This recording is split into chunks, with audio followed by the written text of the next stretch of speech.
Great Expectations, by Charles Dickens. Chapter 18. It was in the 4th year of my apprenticeship to Joe, and it was a Saturday night. There was a group assembled round the fire at the Three Jolly Bargemen, attentive to Mr. Wopsle as he read the newspaper aloud. Of that group I was one.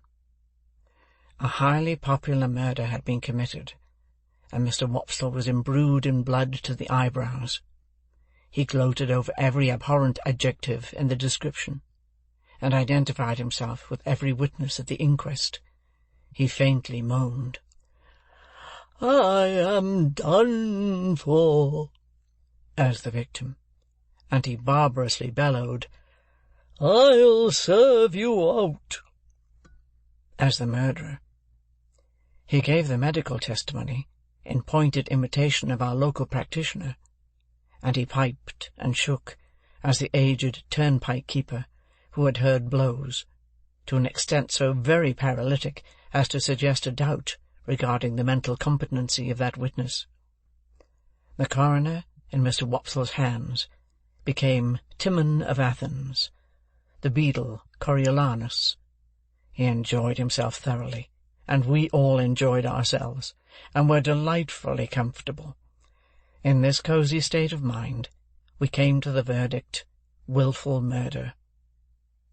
Then, and not sooner, I became aware of a strange gentleman leaning over the back of the settle opposite me, looking on. There was an expression of contempt on his face, and he bit the side of a great forefinger as he watched the group of faces. "Well," said the stranger to Mr. Wopsle, when the reading was done, "you have settled it all to your own satisfaction, I have no doubt." Everybody started and looked up, as if it were the murderer. He looked at everybody coldly and sarcastically. "Guilty, of course," said he. "Out with it. Come." "Sir," returned Mr. Wopsle, "without having the honour of your acquaintance, I do say guilty." Upon this, we all took courage to unite in a confirmatory murmur. "I know you do," said the stranger. "I knew you would. I told you so. But now I'll ask you a question. Do you know, or do you not know, that the law of England supposes every man to be innocent until he is proved to be guilty?" "Sir," Mr. Wopsle began to reply, "as an Englishman myself, I—" "Come," said the stranger, biting his forefinger at him, "don't evade the question. Either you know it, or you don't know it. Which is it to be?"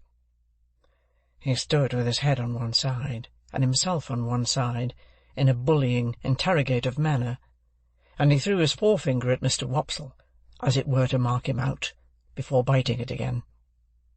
"Now," said he, "do you know it, or don't you know it?" "Certainly I know it," replied Mr. Wopsle. "Certainly you know it? Then why didn't you say so at first? Now, I'll ask you another question," taking possession of Mr. Wopsle, as if he had a right to him. "Do you know that none of these witnesses have yet been cross-examined?" Mr. Wopsle was beginning, "I can only say," when the stranger stopped him. "What? You won't answer the question, yes or no? Now, I'll try you again," throwing his finger at him again. "Attend me. Are you aware, or are you not aware, that none of these witnesses have yet been cross-examined? Come, I only want one word from you, yes or no." Mr. Wopsle hesitated, and we all began to conceive rather a poor opinion of him. "Come," said the stranger, "I'll help you. You don't deserve help, but I'll help you. Look at that paper you hold in your hand. What is it?" "What is it?" repeated Mr. Wopsle, eyeing it, much at a loss. "Is it," pursued the stranger in his most sarcastic and suspicious manner, "the printed paper you have just been reading from?" "Undoubtedly." "Undoubtedly. Now, turn to that paper, and tell me whether it distinctly states that the prisoner expressly said that his legal advisers instructed him altogether to reserve his defence." "I read that just now," Mr. Wopsle pleaded. "Never mind what you read just now, sir. I don't ask you what you read just now. You may read the Lord's Prayer backwards, if you like, and perhaps have done it before to-day. Turn to the paper. No, my friend, not to the top of the column. You know better than that. To the bottom, to the bottom." We all began to think Mr. Wopsle full of subterfuge. "Well, have you found it?" "Here it is," said Mr. Wopsle.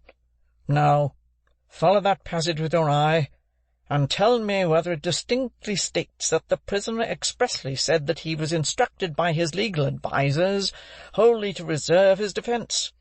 Come, do you make that of it?"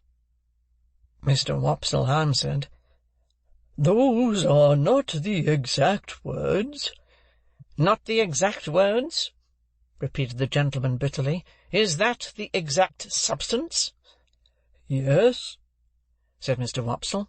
"Yes," repeated the stranger, looking round at the rest of the company, with his right hand extended towards the witness, Wopsle. "And now I ask you what you say to the conscience of that man who, with that passage before his eyes, can lay his head upon his pillow after having pronounced a fellow creature guilty, unheard?"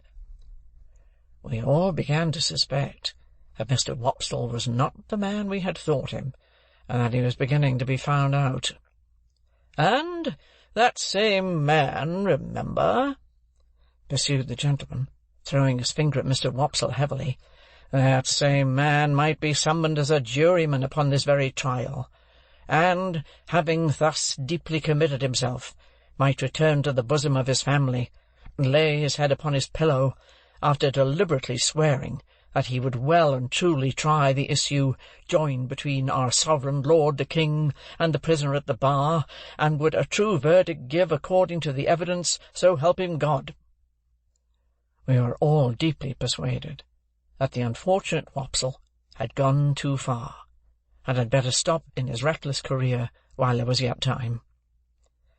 The strange gentleman, with an air of authority not to be disputed, and with a manner expressive of knowing something secret about every one of us, that would effectually do for each individual if he chose to disclose it, left the back of the settle, and came into the space between the two settles in front of the fire, where he remained standing, his left hand in his pocket, and he biting the forefinger of his right.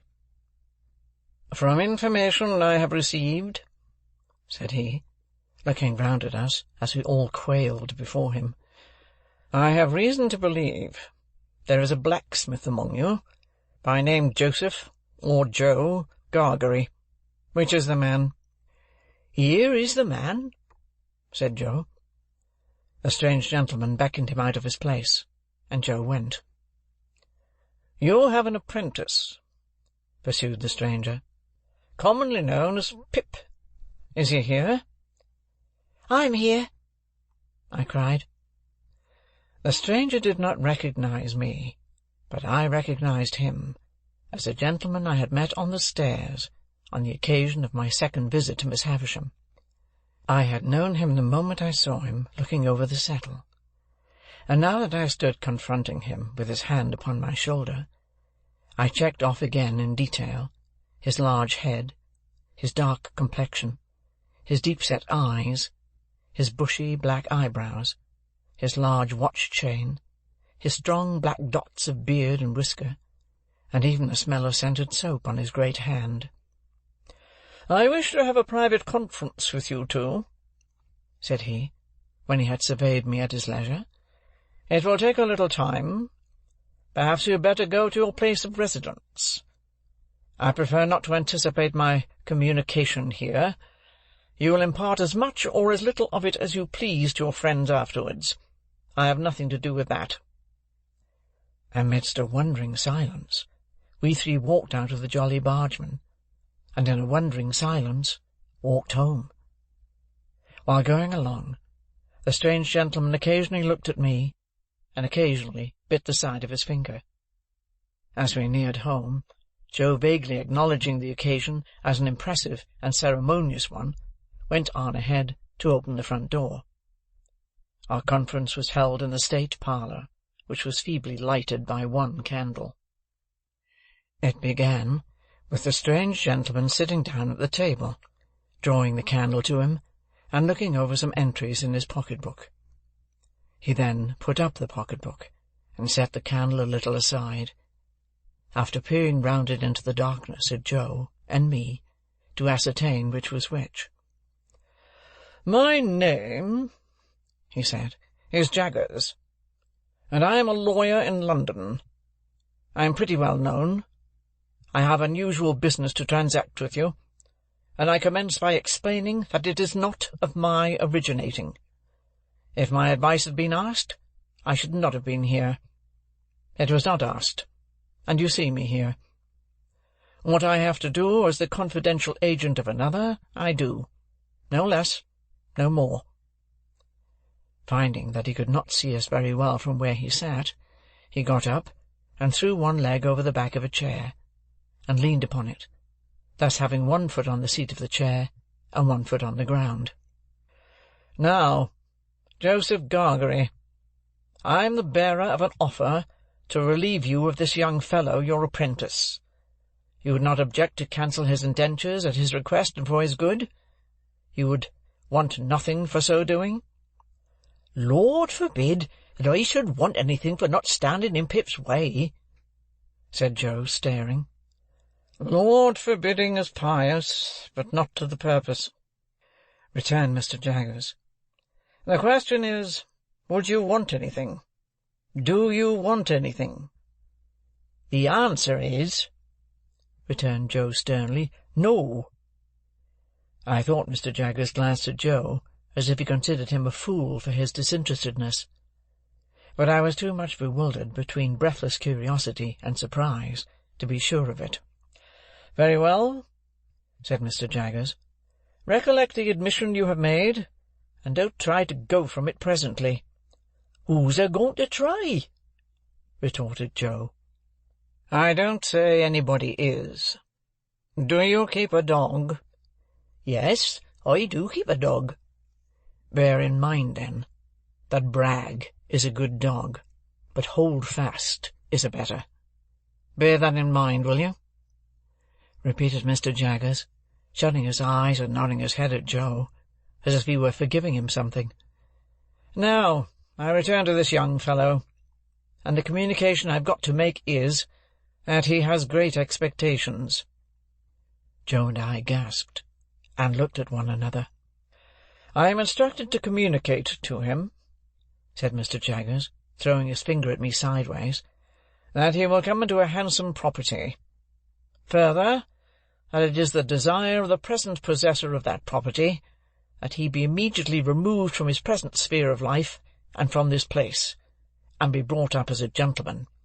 In a word, as a young fellow of great expectations." My dream was out. My wild fancy was surpassed by sober reality. Miss Havisham was going to make my fortune on a grand scale. "Now, Mr. Pip," pursued the lawyer, "I address the rest of what I have to say to you. You are to understand, first, that it is the request of the person from whom I take my instructions that you always bear the name of Pip. You will have no objection, I dare say, to your great expectations being encumbered with that easy condition. But if you have any objection, this is the time to mention it." My heart was beating so fast, and there was such a singing in my ears, that I could scarcely stammer I had no objection. "I should think not. Now, you are to understand, secondly, Mr. Pip, that the name of the person who is your liberal benefactor remains a profound secret until the person chooses to reveal it. I am empowered to mention that it is the intention of the person to reveal it at first hand, by word of mouth to yourself, When or where that intention may be carried out, I cannot say. No one can say. It may be years hence. Now, you are distinctly to understand that you are most positively prohibited from making any inquiry on this head, or any allusion or reference, however distant, to any individual whomsoever as the individual, in all the communications you may have with me. If you have a suspicion in your own breast, keep that suspicion in your own breast. It is not the least to the purpose what the reasons of this prohibition are. They may be the strongest and gravest reasons, or they may be mere whim. This is not for you to inquire into. The condition is laid down. Your acceptance of it, and your observance of it as binding, is the only remaining condition that I am charged with by the person from whom I take my instructions, and for whom I am not otherwise responsible. That person is the person from whom you derive your expectations, and the secret is solely held by that person and by me. Again, not a very difficult condition with which to encumber such a rise in fortune, but if you have any objection to it, this is the time to mention it. Speak out. Once more I stammered with difficulty that I had no objection. I should think not. Now, Mr. Pip, I have done the stipulations. Though he called me Mr. Pip, and began rather to make up to me, he still could not get rid of a certain air of bullying suspicion, and even now he occasionally shut his eyes and threw his finger at me while he spoke, as much as to express that he knew all kinds of things to my disparagement, if he only chose to mention them. We come next to mere details of arrangement. You must know that, although I have used the term expectations more than once, you are not endowed with expectations only. There is already lodged in my hands a sum of money amply sufficient for your suitable education and maintenance. You will please consider me your guardian. Oh, for I was going to thank him, I tell you at once, I am paid for my services, or I shouldn't render them. It is considered that you must be better educated, in accordance with your altered position, and that you will be alive to the importance and necessity of at once entering on that advantage. I said I had always longed for it. Never mind what you've always longed for, Mr. Pip, he retorted. Keep to the record. If you long for it now, that's enough. Am I answered that you are ready to be placed at once under some proper tutor? Is that it? I stammered yes, that was it. Good. Now your inclinations are to be consulted. I don't think that wise, mind, but it's my trust. Have you ever heard of any tutor whom you would prefer to another? I had never heard of any tutor but Biddy and Mr. Wopsle's great-aunt, so I replied in the negative. There is a certain tutor of whom I have some knowledge, who I think might suit the purpose, said Mr. Jaggers. I don't recommend him, observe, because I never recommend anybody. The gentleman I speak of is one Mr. Matthew Pocket. Ah, I caught at the name directly. Miss Havisham's relation. The Matthew whom Mr. and Mrs. Camilla had spoken of. The Matthew whose place was to be at Miss Havisham's head when she lay dead in her bride's dress on the bride's table. You know the name? Said Mr. Jaggers, looking shrewdly at me, and then shutting up his eyes while he waited for my answer. My answer was that I had heard of the name. Oh, said he, you have heard of the name. But the question is, what do you say of it? I said, or tried to say, that I was much obliged to him for his recommendation. No, my young friend, he interrupted, shaking his great head very slowly. Recollect yourself. Not recollecting myself, I began again that I was much obliged to him for his recommendation. No, my young friend, he interrupted, shaking his head and frowning and smiling. both at once. "No, no, no, no. It's very well done, but it won't do. You are too young to fix me with it. Recommendation is not the word, Mr. Pip. Try another." Correcting myself, I said that I was much obliged to him for his mention of Mr. Matthew Pocket. "That's more like it," cried Mr. Jaggers. "And," I added, "I would gladly try that gentleman." "Good. You had better try him in his own house. The way shall be prepared for you, and you can see his son first, who is in London. When will you come to London?" I said, glancing at Joe, who stood looking on motionless, that I supposed I could come directly. "First," said Mr. Jaggers, "you should have some new clothes to come in, and they should not be working clothes. Say, this day week. You'll want some money. Shall I leave you 20 guineas? He produced a long purse, with the greatest coolness, and counted them out on the table, and pushed them over to me. This was the first time he had taken his leg from the chair. He sat astride of the chair when he had pushed the money over, and sat swinging his purse and eyeing Joe. "Well, Joseph Gargery, you look dumbfounded." "I am," said Joe, in a very decided manner. "It was understood that you wanted nothing for yourself, remember?" "It were understood," said Joe, "and it are understood, and it ever will be similar according." "But what," said Mr. Jaggers, swinging his purse, "what if it was in my instructions to make you a present, as compensation?" "As compensation what for?" Joe demanded. "For the loss of his services." Joe laid his hand upon my shoulder with the touch of a woman.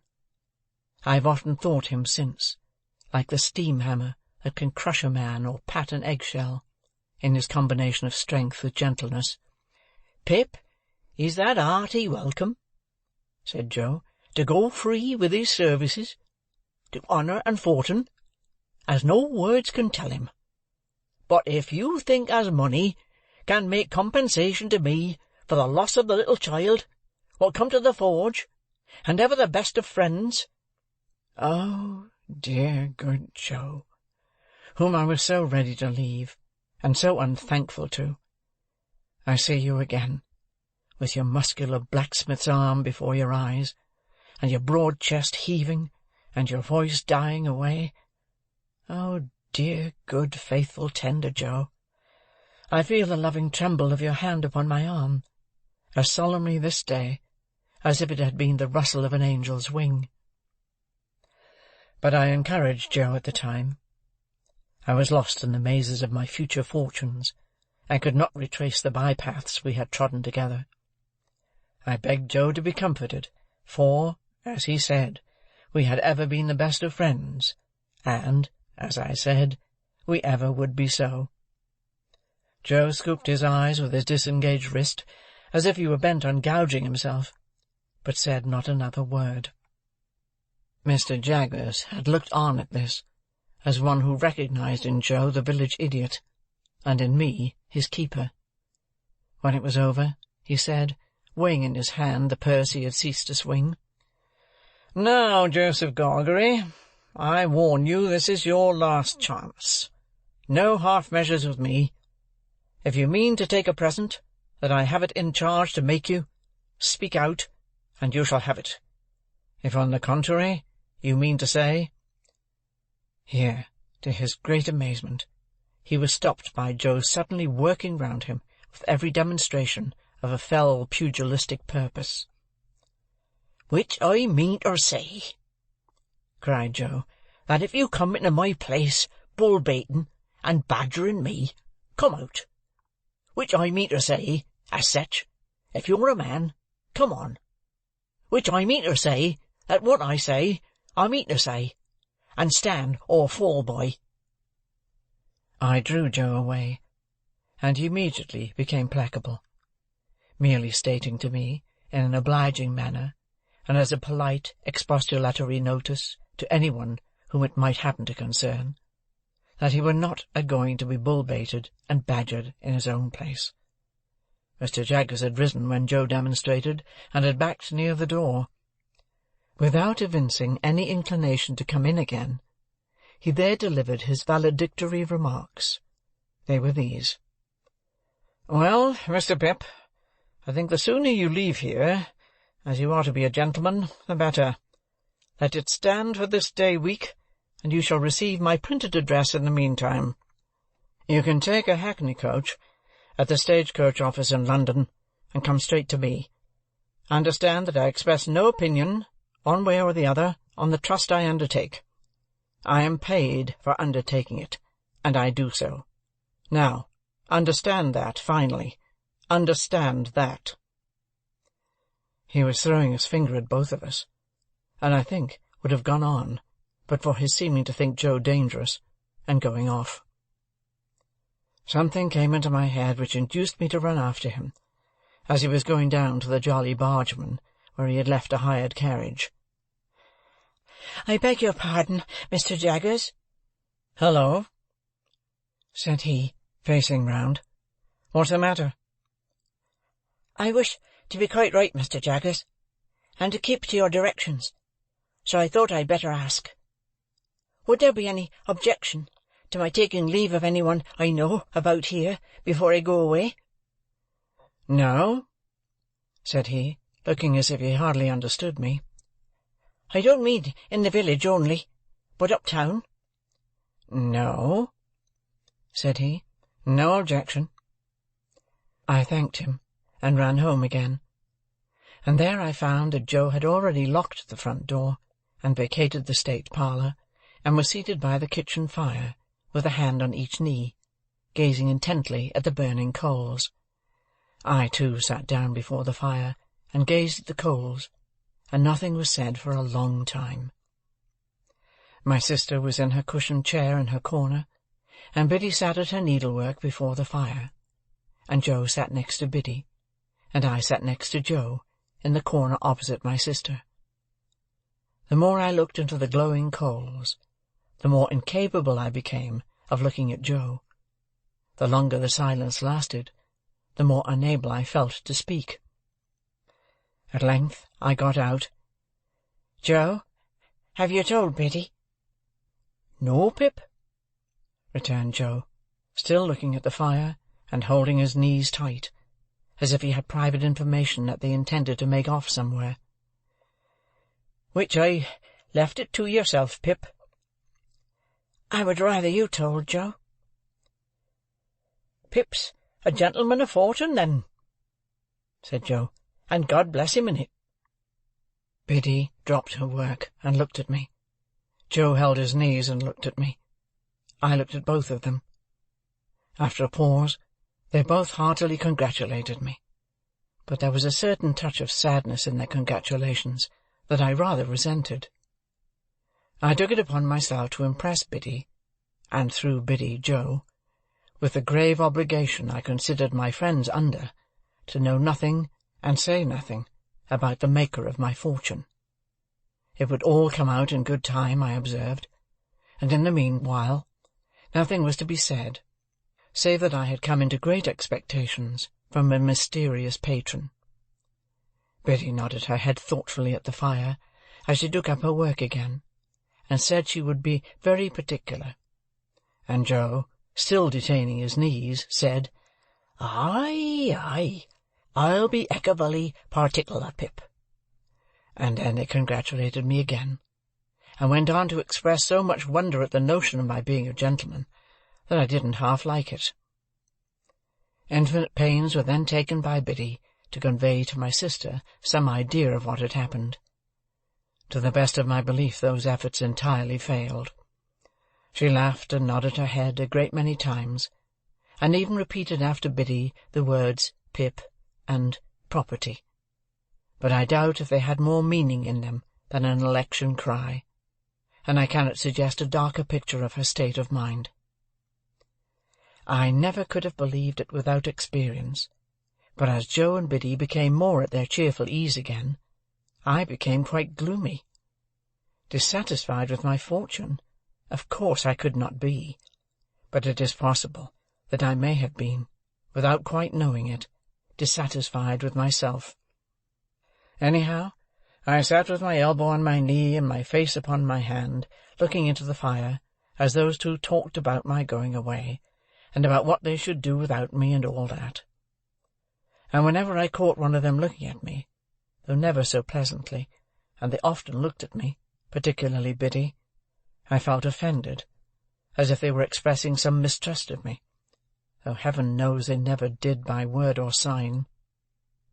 At those times I would get up and look out at the door, for our kitchen door opened at once upon the night, and stood open on summer evenings to air the room.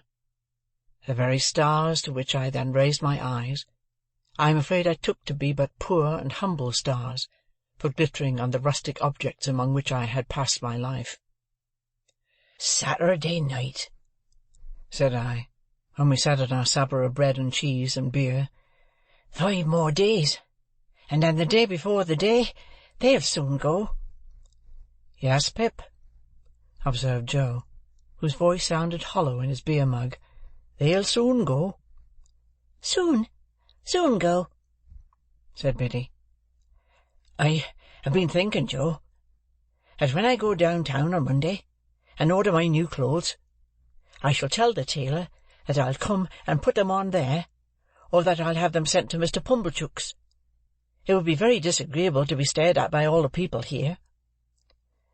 "Mr. and Mrs. Hubble might like to see you in your new genteel figure too, Pip," said Joe, industriously cutting his bread, with his cheese on it, in the palm of his left hand, and glancing at my untasted supper, as if he thought of the time when we used to compare slices. "So might Wopsle, and the Jolly Barge men might take it as a compliment." "That's just what I don't want, Joe. They would make it such a business of it, such a coarse and common business, that I couldn't bear myself." "Ah, that indeed, Pip," said Joe. "If you couldn't a-bear yourself—" Biddy asked me here, as she sat holding my sister's plate. "Have you thought about when you'll show yourself to Mr. Gargery and your sister and me? You'll show yourself to us, won't you?"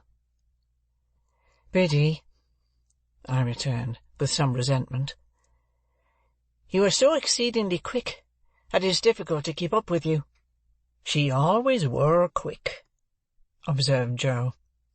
"If you had waited another moment, Biddy, you would have heard me say that I shall bring my clothes here in a bundle one evening, most likely on the evening before I go away."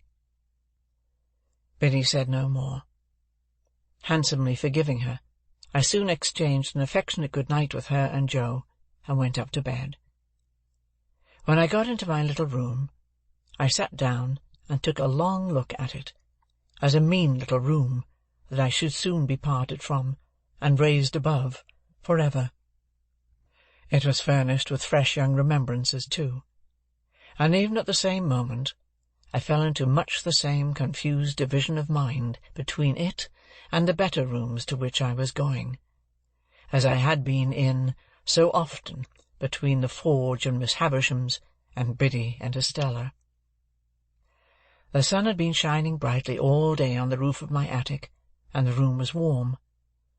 As I put the window open and stood looking out, I saw Joe come slowly forth at the dark door below, and take a turn or two in the air, and then I saw Biddy come, and bring him a pipe, and light it for him.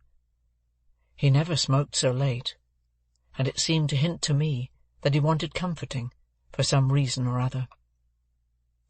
He presently stood at the door immediately beneath me, smoking his pipe, and Biddy stood there too, quietly talking to him, and I knew that they talked of me, for I heard my name mentioned in an endearing tone by both of them more than once.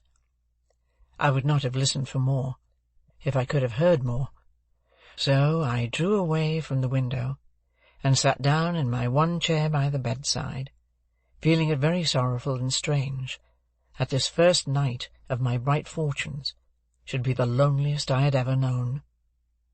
Looking towards the open window, I saw light wreaths from Joe's pipe floating there, and I fancied it was like a blessing from Joe, not obtruded on me or paraded before me, but pervading the air we shared together. I put my light out and crept into bed, and it was an uneasy bed now, and I never slept the old sound sleep in it any more. Chapter 18